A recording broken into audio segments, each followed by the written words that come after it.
पख्तूनख्वा में हंगू के थाने की मस्जिद में बुज़दिल दहशतगर्दों का वार। जुमे के खुतबे के दौरान धमाका, 4 नमाज़ी शहीद, 12 अजीज, 12 जख्मी।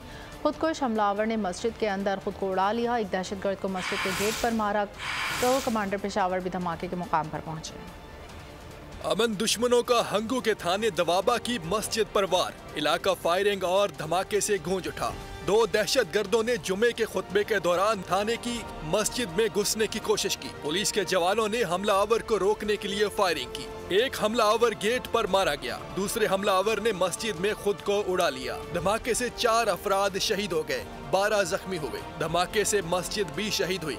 IG KP अख्तर हयात गंडापुर का कहना है कि पुलिस अलर्ट होने की वजह से नुकसान कम हुआ। फायरिंग के तबादले के वक्त नमाजी बर वक्त मस्जिद से बाहर निकलने में कामयाब रहे। 2 सुसाइड बॉम्बर्स ने यहाँ पे घुसने की कोशिश की और पुलिस ने बड़ा जवामर्दी से मुकाबला किया। एक सुसाइड बॉम्बर को न्यूट्रलाइज किया गया गेट पे, दूसरा अंदर घुस तो आया लेकिन वो जो डैमेज कॉज करना चाहता था वो डैमेज उस हद तक कॉज नहीं कर सका।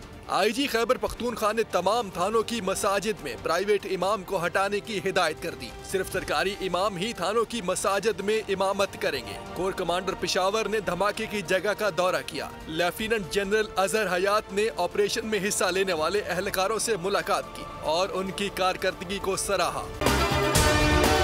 अगर आपको ये वीडियो पसंद आई है तो हमारे चैनल को सब्सक्राइब कीजिए और बेल आइकन पर क्लिक कीजिए। सब्सक्राइब करें और बेल दबाएं ताकि कोई खबर रह न जाए।